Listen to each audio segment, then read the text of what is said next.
ಶ್ರೀ ಗುರುಭ್ಯೋ ನಮಃ. ಗುರುಗಳೇ, ನನ್ನ ಪ್ರಶ್ನೆ ಏನಂದ್ರೆ, ನಮ್ಮ ರಾಮಲಲ್ಲಾವನ್ನ ಸುಮಾರು 100-150 ವರ್ಷಗಳ ಕಾಲ ಒಂದು ಟೆಂಟಲ್ ಇಟ್ಟಿದ್ರು. ಅದಕ್ಕಿಂತ ಮುಂಚೆ ರಾಮ ಮಂದಿರವನ್ನ ಈ ಮೊಘಲರು ಬಂದು ಧ್ವಂಸ ಮಾಡಿದ್ರು. ಅದರ ಮೇಲೆ ಬಾಬ್ರಿ ಮಸೀದಿಯನ್ನು ಕಟ್ಟಿದ್ರು.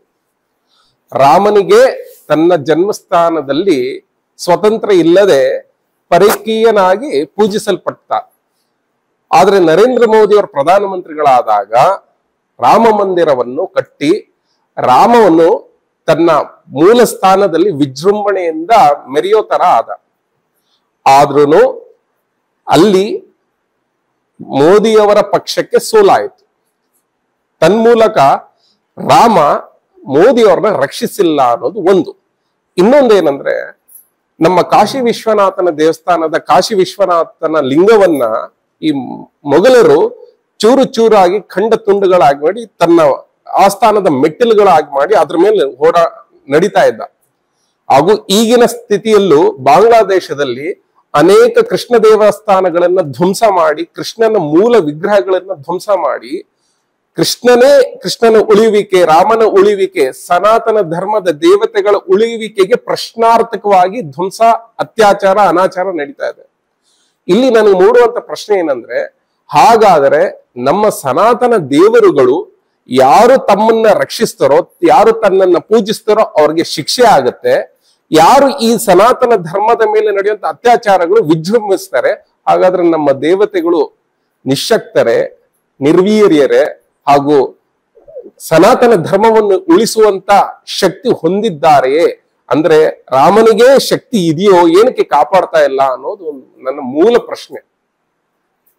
ವಿದ್ಧರಾಜ ವಿಶುದ್ಧವಾಣಿ ವಿಶಿಷ್ಟ ವಿಷ್ಣು ವಿಶೇಷ ಶಂಕರ ವಾಯು ಜಲ ಗಗನ ಅನಲ ಅಣು ಓಂಕಾರ ಬ್ರಹ್ಮಾಂಡ ಆದಿಮಧ್ಯ ಅಂತದ ವ್ಯಾಪ್ತಕ್ಕೆ ಸಚ್ಚಿತ್ ಆನಂದ ಆತ್ಮಜ್ಞಾನಕ್ಕೆ ರೂಪು ನೂರರ ಶುದ್ಧ ಚೈತನ್ಯಕ್ಕೆ ನಮೋ ನಮಃ.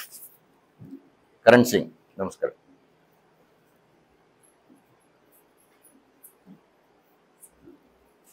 ನೀವು ನಿಮ್ಮ ಪ್ರಶ್ನೆಯಲ್ಲಿ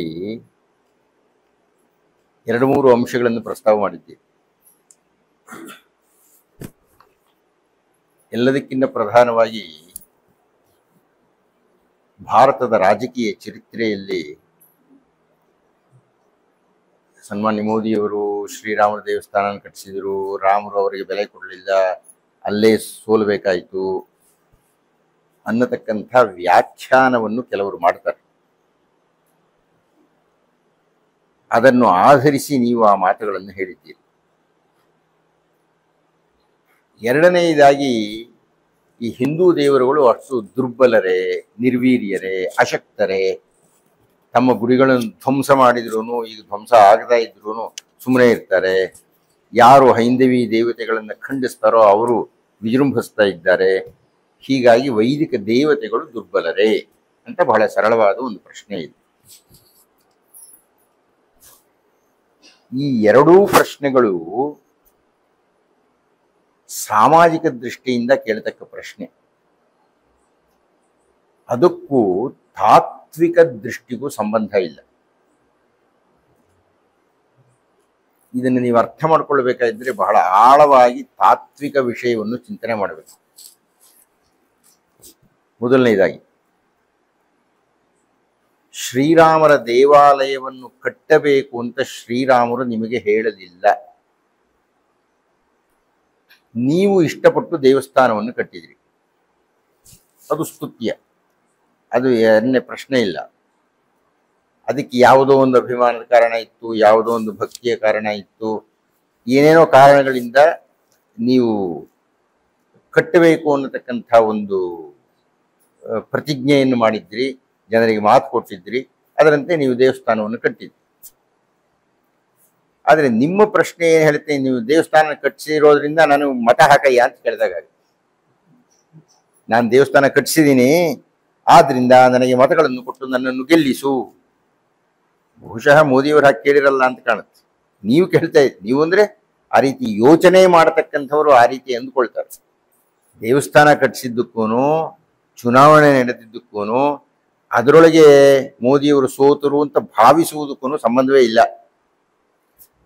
ಇಷ್ಟಕ್ಕೂ ಅಯೋಧ್ಯೆ ಅನ್ನತಕ್ಕಂಥದ್ದು ಲೋಕಸಭಾ ಸ್ಥಾನವೇನೂ ಅಲ್ಲ, ಅದು ಫೈಜಾಬಾದ್ ಅಂತ ಯಾವುದೋ ಒಂದು ಸ್ಥಾನ ಬರುತ್ತೆ. ಅದರಲ್ಲಿ ಅಯೋಧ್ಯ ಒಂದು ಪುಟ್ಟದಷ್ಟೇ. ಅದರಲ್ಲಿ ಸೋತರು ಅಂದ್ರೆ ಅದರಲ್ಲೇ ಸೋತ್ಬಿಟ್ರು ಅಂತಂತಲ್ಲ. ಅದು ಕಾರಣ ನಾವು ಧಾರ್ಮಿಕವಾದ ಕಾರ್ಯವೊಂದನ್ನು ಮಾಡಿ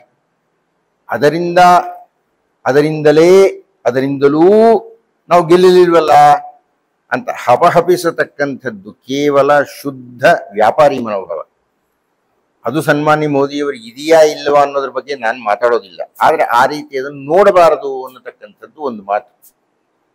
ಹೀಗೆ ಚುನಾವಣೆ ಅನ್ನತಕ್ಕಂಥದ್ದು ವ್ಯವಹಾರ. ಆ ವ್ಯವಹಾರದಲ್ಲಿ ಏನೋ ಕೆಲವು ತಪ್ಪುಗಳಾಗಿವೆ. ಅದ್ರ ಬಗ್ಗೆ ಮಾತಾಡ್ಬೇಕಾದ್ರೆ ಒಳ್ಳೆ ವಿಸ್ತಾರವಾಗಿ ಮಾತಾಡಬೇಕು. ಯಾಕೆಂದ್ರೆ ಯೋಗಿ ಆದಿತ್ಯನಾಥ್ ಏನೋ ಹೇಳ್ತಾರೆ, ರಾಷ್ಟ್ರೀಯ ಸ್ವಯಂ ಸೇವಕ ಸಂಘದವರು ಏನೋ ಮಾತಾಡ್ತಾರೆ, ಇವರಿಬ್ಬರದು ಏನೋ ರಾಜಕೀಯ ನಡೆ ಇರುತ್ತೆ. ಅದನ್ನೆಲ್ಲ ಕುರಿತು ವಿಸ್ತಾರವಾಗಿ ಮಾತಾಡೋದಕ್ಕೆ ಇದು ವೇದಿಕೆ ಅಲ್ಲ. ಇನ್ನು ಎರಡನೆಯ ಭಾಗ, ಹಿಂದೂ ದೇವತೆಗಳು ದುರ್ಬಲರೇ ಅನ್ನತಕ್ಕಂಥದ್ದು ಮೂಲಭೂತವಾದ ಪ್ರಶ್ನೆ.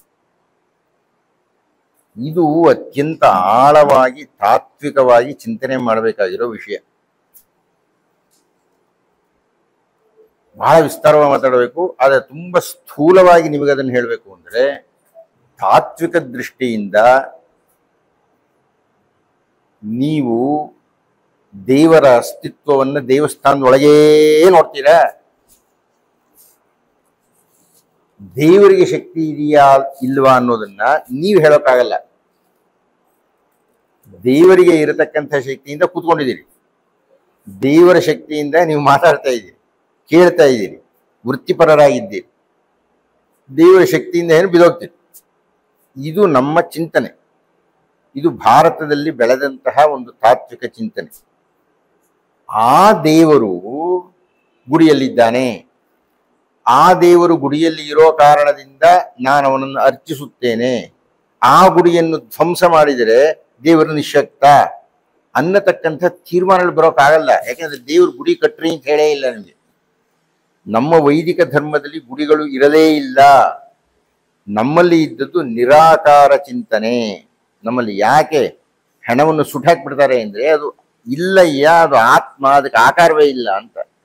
ಆತ್ಮಕ್ಕೆ ಆಕಾರ ಇಲ್ಲ ಅಂದ್ರೆ ಪರಮಾತ್ಮಕ್ಕೆ ಯಾಕೊಂದು ಆಕಾರ ಮಾಡಿ ಕೊಡಿಸ್ತೀರಿ. ಆದ್ರಿಂದಲೇನೆ ಪ್ರತಿಮಾ ಪೂಜೆ ಅನ್ನತಕ್ಕಂಥದ್ದು ಮಧ್ಯದಲ್ಲಿ ಬಂತು ನಮ್ಮ ಚಿಂತನೆಗಳಲ್ಲಿ. ಆದರೆ ಮೂಲಭೂತವಾಗಿ ದೈವವನ್ನು ಯಾವುದೋ ಒಂದು ಮಿತಿಗೆ ಏರ್ಪಡಿಸಿ ಪೂಜೆ ಮಾಡತಕ್ಕಂಥದ್ದು ನಮ್ಮ ಪದ್ಧತಿಯಲ್ಲಿ ಇಲ್ಲ. ನನಗೆ ಮೊನ್ನೆ ಕೊರೋನಾ ಬಂದಾಗ ಈ ಯೋಚನೆ ಬಂದಿತ್ತು.